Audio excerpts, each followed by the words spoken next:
Si je vous demande pour vous quel est le plus grand classique Disney, celui qui représente vraiment l'univers Disney, je pense que pour beaucoup vous avez répondu Le Roi Lion évidemment, ou alors vous avez peut-être dit Aladdin, La Petite Sirène, La Belle et la Bête, Peter Pan, Pocahontas, Cendrillon ou peut-être un autre. Et vous savez quel est le point commun de tous ces films? Ils sont tous sortis il y a plus de 30 ans. Mais pourquoi Disney c'était mieux avant? Pourquoi les vieux films Disney sont tous des classiques et les films actuels sont considérés comme les pires? Pourquoi la Walt Disney Company n'arrive plus à nous faire rêver? Dans cette vidéo, on va découvrir ensemble pourquoi il n'y aura plus jamais de bons films Disney, mais aussi comment les réseaux sociaux ont réussi à détruire notre capacité à rêver. Quel est le dernier film que vous êtes allé voir au cinéma sans avoir lu de critique avant la séance? Je pense que pour beaucoup ça fait longtemps, même peut-être très longtemps, et en fait aujourd'hui il y a deux possibilités. Soit vous êtes volontairement allé chercher des critiques, que ce soit sur des sites spécialisés, sur YouTube ou sur les réseaux sociaux, pour savoir si oui ou non ça vaut le coup d'y aller, soit vous êtes tombé par hasard sur une critique et la différence est importante. Si on prend par exemple les dernières sorties de films de Disney, que ce soit Vaiana 2 ou Mufasa, les critiques sont apparues de partout sur internet et il était vraiment difficile de garder un avis neutre avec tout ça. Mais ce qui est encore plus fou, c'est qu'avant même que le film soit sorti, on voit toutes sortes de critiques, que ce soit sur le synopsis ou les bandes d'annonces. Prenons l'exemple du live action sur Blanche-Neige, qui sort dans quelques jours à l'heure où je publie cette vidéo. Les critiques sont juste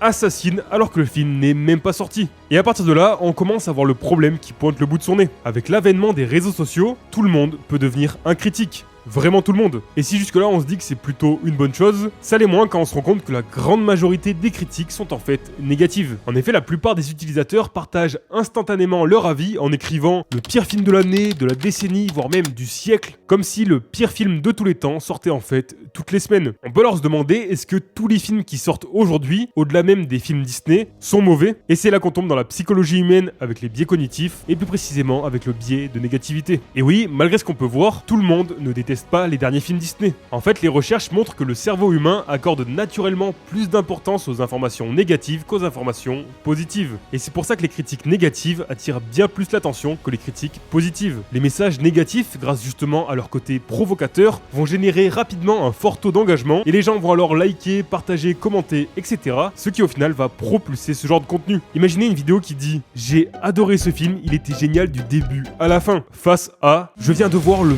pire film de tous les temps, voici 5 raisons de ne pas aller le voir au cinéma ». Naturellement, on aura plus tendance à regarder la deuxième vidéo. Et ça entraîne un double problème. En effet, pour les créateurs de contenu, il faut réussir à attirer l'attention. Donc le biais de négativité est une bonne solution. Après, ce qui reste important, c'est le message qu'on délivre au final. Et oui, des fois, le biais de négativité il sert juste à attirer les gens, pour ensuite pouvoir mener à une réflexion plus profonde. Et c'est d'ailleurs le cas avec le titre de cette vidéo. Et l'autre problème, c'est que du coup, on a l'impression que tout le monde critique à chaque fois le dernier film Disney, mais c'est en fait juste que les personnes qui ont aimé sont invisibilisées par les algorithmes, car au final ils n'attirent pas l'attention et n'ont que peu d'engagement. Donc la prochaine fois que vous allez voir un film au cinéma, peut-être par exemple pour Blanche-Neige, lorsque vous allez vous rendre sur Instagram, TikTok ou encore YouTube, si vous avez l'habitude de tomber sur du contenu autour de Disney ou du cinéma, vous allez forcément tomber sur une critique du film, et forcément on se dit que si c'est qu'une critique ça ne va rien changer pour nous, mais lorsqu'on va en voir 2, puis 3, puis 5, puis 10, qui disent tous la même chose, c'est le pire film de l'année, et bah ce flux d'avis négatifs, au bout d'un moment, il va altérer notre jugement, et on sera alors conditionné pour aborder le film avec une approche pessimiste, et on sortira de la séance de ciné en se disant que c'est le pire film Disney de tous les temps. Encore une fois. Et en fait, au final, on perd toute objectivité. Alors évidemment, je ne critique pas les critiques de films. Il y a plein de collègues créateurs de contenu qui font des critiques de films, et je trouve justement que ce contenu est intéressant et utile, mais à mon avis, c'est surtout utile après une séance de ciné, pour pouvoir justement comparer son avis neutre aux avis des autres, et au final, c'est un peu comme discuter avec ses amis après une séance au ciné. Et justement, si on va voir le film avec un avis neutre, tout au long du film, on va se forger notre propre avis et on recevra l'avis des autres comme ce qu'ils sont, c'est-à-dire l'opinion des autres et non pas mon opinion. Et au final, aujourd'hui, tout le monde peut critiquer le dernier film Disney grâce aux réseaux sociaux. Et critiquer négativement ce film rapportera automatiquement bien plus de réactions que si on le fait de manière positive, augmentant le pessimisme des gens sur le film. Et finalement, on tombe dans un cercle vicieux où on a l'impression que tout le monde déteste le film, et même si nous, de notre côté, on l'a bien aimé, par conformisme, on va se dire que si tout le monde le déteste, c'est qu'il y a bien une raison, alors qu'au final, le tout le monde que l'on imagine n'est en réalité qu'une minorité bruyante. On vient de voir qu'aujourd'hui, tout le monde peut devenir critique. Mais pourquoi on critique tout aujourd'hui? On vit aujourd'hui dans l'ère de l'opinion instantanée et généralisée, c'est-à-dire qu'on a un accès illimité à l'opinion des autres. Aujourd'hui, tout passe par le fait de se dire qu'est-ce que les autres pensent de ça. Mais cette ère, elle n'est que très récente. Avant, seuls les journalistes et les critiques spécialisés pouvaient s'exprimer devant des millions de personnes comme ça. Aujourd'hui, chaque spectateur devient un critique potentiel, que ce soit pour un film, un parc d'attractions,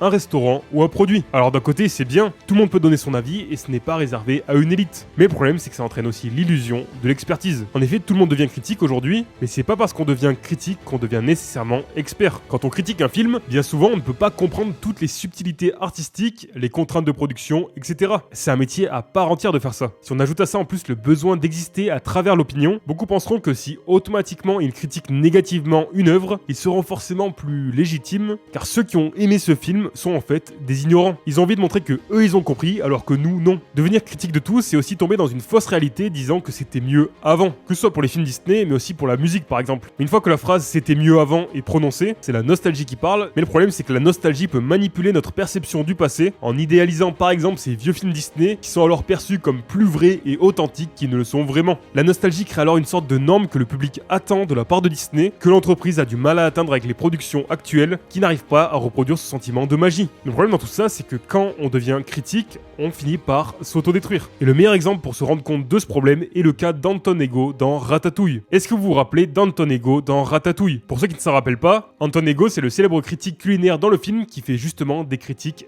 destructrices. Et il y a pas longtemps, j'ai re-regardé ce classique qui est Ratatouille. C'est personnellement mon film Pixar préféré. Et je me suis dit qu'on devait vraiment prendre en compte les leçons de ce film. Et c'est ce qui a d'ailleurs entraîné la création de cette vidéo. Donc pour résumer, au début du film, Anton Ego est un critique absolu.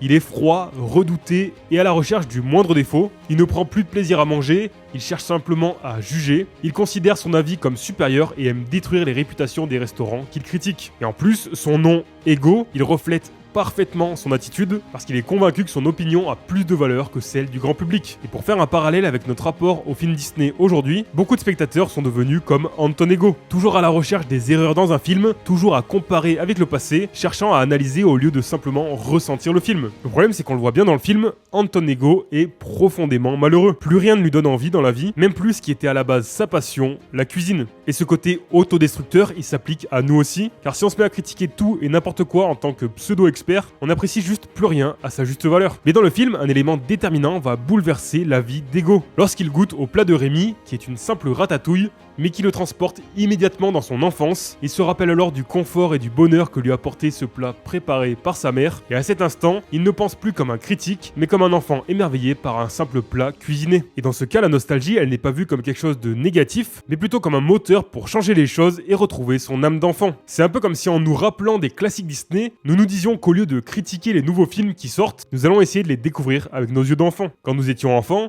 nous regardions les films Disney avec innocence et émerveillement sans chercher à tout analyser. Ce que vit Anton Ego à ce moment-là, c'est ce que beaucoup d'adultes cherchent sans le savoir. Retrouver ce regard pur et sincère sur ce qui nous entoure, que ce soit le cinéma, la nourriture, la nature ou la vie au final. Après ce moment clé, Anton Ego change totalement d'attitude et son dernier article est une déclaration d'amour à la créativité et à l'émotion plutôt qu'une critique technique. Il admet que son rôle de critique est parfois destructeur et que la plus grande difficulté n'est pas de juger, mais d'apprécier. Et il comprend enfin que la valeur d'un plat ne réside pas toujours dans la perfection technique, mais dans l'émotion qu'il procure. Peut-être nous avons oublié comment apprécier un film Disney sans le comparer, sans chercher les moindres erreurs, sans analyser chaque décision scénaristique. Peut-être qu'on devrait réapprendre à ressentir comme Ego l'a fait en regoûtant ce plat. Mais comment faire? Comment peut-on appliquer cette leçon à notre vision du cinéma et aux nouveaux films Disney? Déjà, en acceptant que tout n'a pas besoin d'être parfait et révolutionnaire pour être apprécié. Le dernier film Disney n'a pas besoin d'être un chef-d'œuvre absolu pour être apprécié. Rappelez-vous juste que Le Roi Lion ou La Belle et la Bête sont considérés comme des classiques aujourd'hui, mais on oublie trop souvent qu'à leur sortie, ils ont aussi eu des critiques. Il faut accepter qu'un film puisse être juste sympa et que ce soit suffisant pour passer un bon moment. Évidemment, faut pas tomber dans le « on accepte tout ce que Disney nous donne, même si c'est mauvais ». Non, il faut savoir dire quand un film Disney est mauvais, mais je pense que c'est quelque chose qu'on ressent au fond de nous sans avoir besoin de l'analyser. On sait si on a aimé quelque chose ou pas, sans avoir besoin de se demander si c'est parce que les couleurs étaient trop vives,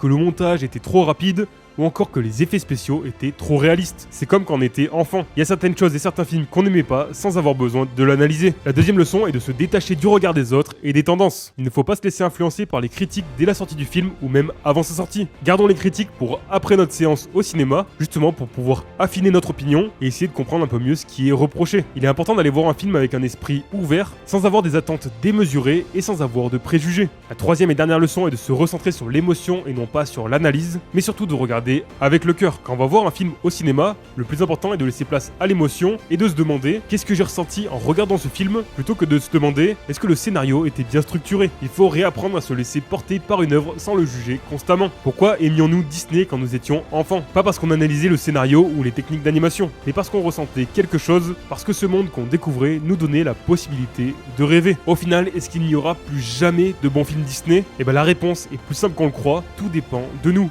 Le pire piège est de s'accrocher au passé en pensant que tout était mieux avant. Oui, notre enfance a été bercée par des chefs-d'œuvre inoubliables et ces films continuent de nous faire rêver. Mais aujourd'hui peut être tout aussi magique si nous acceptons de regarder avec notre cœur plutôt qu'avec notre tête. Le plus important, c'est de façonner le monde à travers notre regard d'enfant pour nous émerveiller à nouveau, car la magie ne disparaît jamais, elle change, elle évolue, mais surtout, elle vit en nous. Et comme le disait si bien Walt Disney, le bonheur est un état d'esprit, il s'agit de la façon dont vous regardez les choses, et finalement, n'oublions pas que les adultes ne sont que des enfants qui ont grandi.